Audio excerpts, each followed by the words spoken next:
Hello everyone.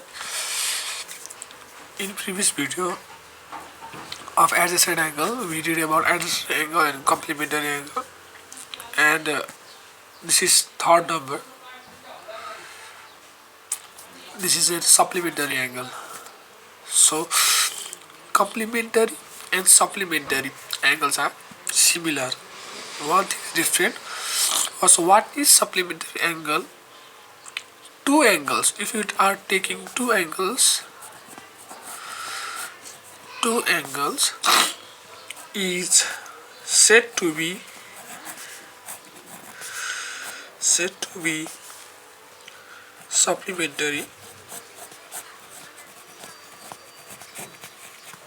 supplementary angles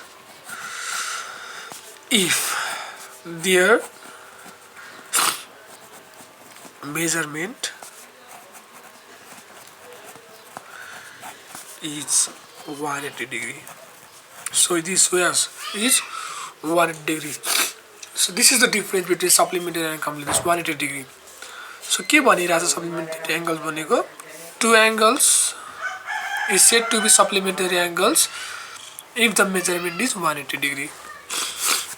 यो दुईटा angle छ, दुईटा एंगलको हामीले प्लस गर्यो भने मेजरमेन्ट लियो भने यदि 180 डिग्री भयो भने त्यस्तो एंगल दुईटा एंगललाई चाहिँ सप्लिमेन्टरी एंगल भनिन्छ। यहाँ त्यो दुईटा एंगललाई प्लस गर्यो भने यदि 180 डिग्री भइराको छ भने त्यो दुईटा एंगललाई चाहिँ हामी के भन्छौं सप्लिमेन्टरी एंगल भन्छौं। कम्प्लिमेन्टरीमा त्यस्तै दुईटा एंगल यदि 90 डिग्री भयो भने चाहिँ कम्प्लिमेन्टरी भन्ने। त्यस्तै खालको दुईटा एंगलहरु छन्, त्यो दुईटा एंगललाई जोडेर 180 डिग्री भन्ने 180 डिग्री सम आयो भने यानी कि स्ट्रेट एंगल 180 डिग्री भनेको चाहिँ कस्तो स्ट्रेट एंगल आयो भने चाहिँ त्यस्तोलाई चाहिँ हामी के भन्छौं सप्लिमेन्टरी भन्छौं। अब कस्तो चाहिँ हुन्छ फिगर कस्तो चाहिँ हुन्छ कसरी चाहिँ बुझ्ने भन्दाखेरि let's see.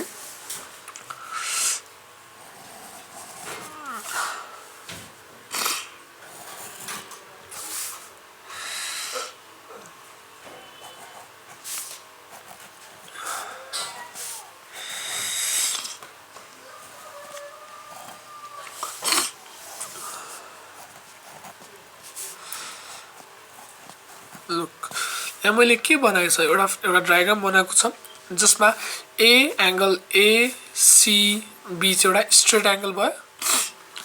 A C B अनि स्ट्रेट एंगल अनि यो एसीबी एंगल स्ट्रेटमा दुईटा एडजसेन्ट एंगलहरु छन्। कुन एडजसेन्ट एंगल भने कुन भयो अब एंगल ए सी डी एउटा यो 120 वाला angle A C D and अर्को angle B C and D 60 degree B C D angle B C D। So हेर त A C D र B C D यो दुईटा एडजसेन्ट एंगललाई यदि हामी मेजरमेन्ट यदि हामीले दुईटा एंगललाई प्लस गर्ने एड गर्यो भने कति आउँछ रिजल्ट 180 डिग्री। अफ कोर्स किनकि स्ट्रेट एंगलमा छ।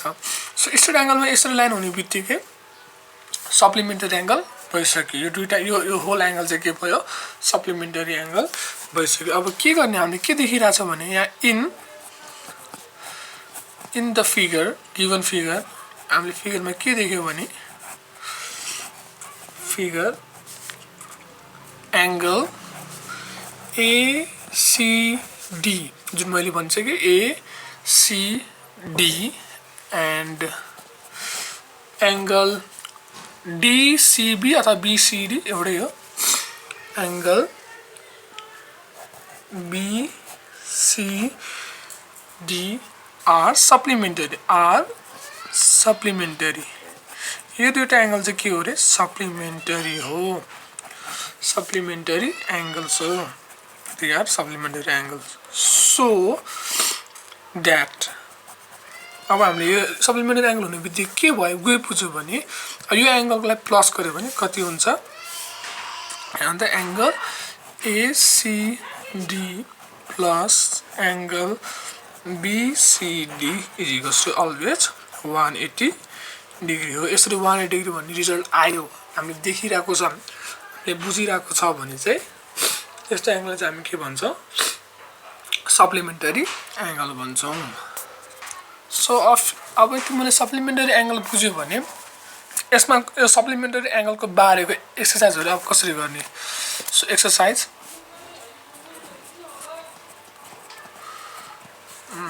नम्बर 1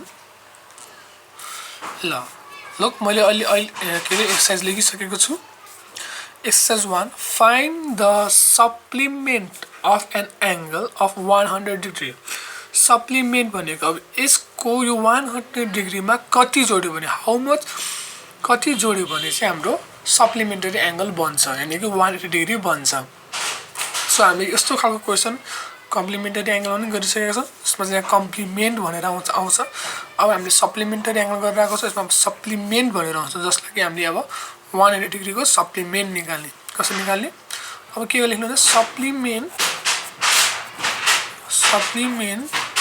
अफ 100 डिग्री भने इज इक्वल्स टु 180 डिग्री हुन्छ यहाँ 180 डिग्री माइनस 100 गर्ने 180 भनेको सप्लिमेन्टरी एंगल हो सप्लिमेन्टको लागि 180 राख्ने हो कम्प्लिमेन्ट भनेको छ नि 90 राख्नुपर्छ माइनस यो अगाडिको नम्बर यहाँ आइहाल्यो सो गरेर कति आयो 80 डिग्री हाम्रो हेर त 100 मा 80 जोड्यो भने 180 हुन्छ सो हाम्रो आन्सर यो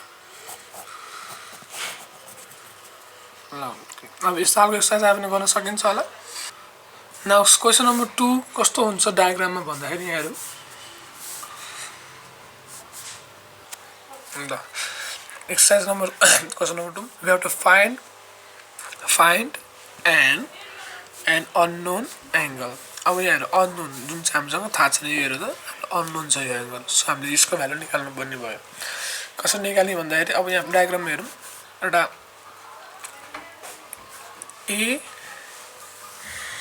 ABC एंगल छ ABC छ अनि DBC छ हेर त दुईटा एडजस्ट एंगल यसरी पहिला हेर्नु पहिला सुरु फर्स्टमा एडजस्ट एंगल हेर्न हालौं है ABC we have 75 degree and DBC or CBD एउटै हो जुन चाहिँ हामीलाई थाहा छैन सो CBD को भ्यालु निकाल्नु पर्ने रहेछ CBD is equals to what so we don't know the value of CBD अब के गर्ने भन्दा हामीले के थाहा छ यो दुईटा एडजस्ट एंगल चाहिँ के हो सप्लिमेन्टरी एंगल हो किनकि स्ट्रेट एंगलमा बनेको छ सो यो दुईटा एंगल चाहिँ के भयो सप्लिमेन्टरी भयो अब के गर्ने भन्दाखेरि एंगल CBD जुन यो एंगल हो CBD प्लस दुईटा एडजस्ट एंगल लियौं पहिला angle ABC is equals to 180 degree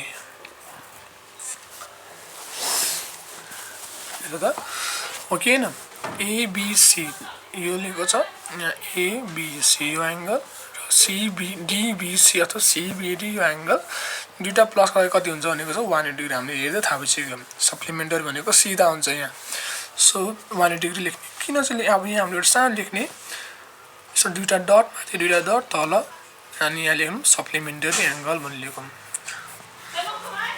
सप्लिमेन्टरी angle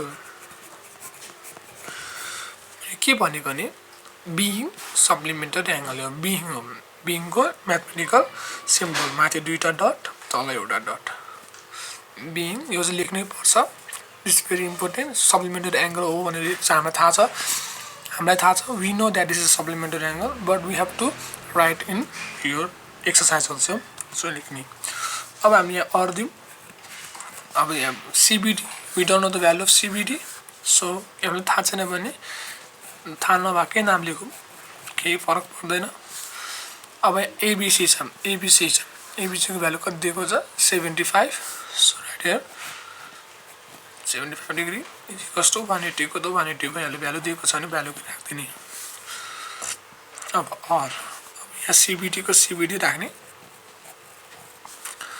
अब यो plus 75 goes here becomes minus 75 यो त इक्वेसन हामीले क्लास 4 मा पनि पढ्यो होला plus 75 यदि इक्वल्स को बडा इक्वल्स टु छ अनि यो इक्वल्स टु एउटा पुल जस्तो हो so if any numbers goes from this side to this side हाम्रो सिम्बल के हुन्छ चेन्ज हुन्छ so plus 75 goes here becomes minus 75 so अब यता गइसक्यो यो यहाँ लेख्नु पर्ने जरुरत छैन so we have to write here यो first is equals to 180 degree पहिला लेख्ने अनि बल्ल सारेको चाहिँ लास्टमा लेख्ने +75 becomes -75 degree. And therefore angle CBD is equals to 180 degree minus 75 degree 105 degree is our answer, required answer. So यसरी गर्ने छ एंगलमा आएको छ भने दुईटा एक्सिस एंगल हेर फिगरमा प्लस गर डिग्री हुन्छ अनि यो रिजन चाहिँ लेख्नु यो बीइङ सप्लिमेन्टरी एंगल भनेर लेख्नु चाहिँ नबिर्सिनु होला. सो यो लेखिसकेपछि भ्यालु पुट गरौँ. सीबीडी को भ्यालु छैन हामीसँग छैन. यदि कुनै पनि एंगलको भ्यालु छैन भने त्यही एंगलको नेम जस्ताको त्यस्तै लाग्दिने. यदि भ्यालु दिएको छ हामीलाई थाहा छ भने त्यो भ्यालु ठक्क त्यसको मुनि राख्दिने. जस्तै हामीले यो क्वेशनमा चाहिँ हामीले एबीसी को भ्यालु थाहा छ we know, so मैले चाहिँ यहाँ 75 डिग्री यहाँ राखेको छु अनि 180 सल्भ गर्दै जाउँ सजिलो हुन्छ. सो यही हो सप्लिमेन्टरी एंगलको हाम्रो explanation and exercise.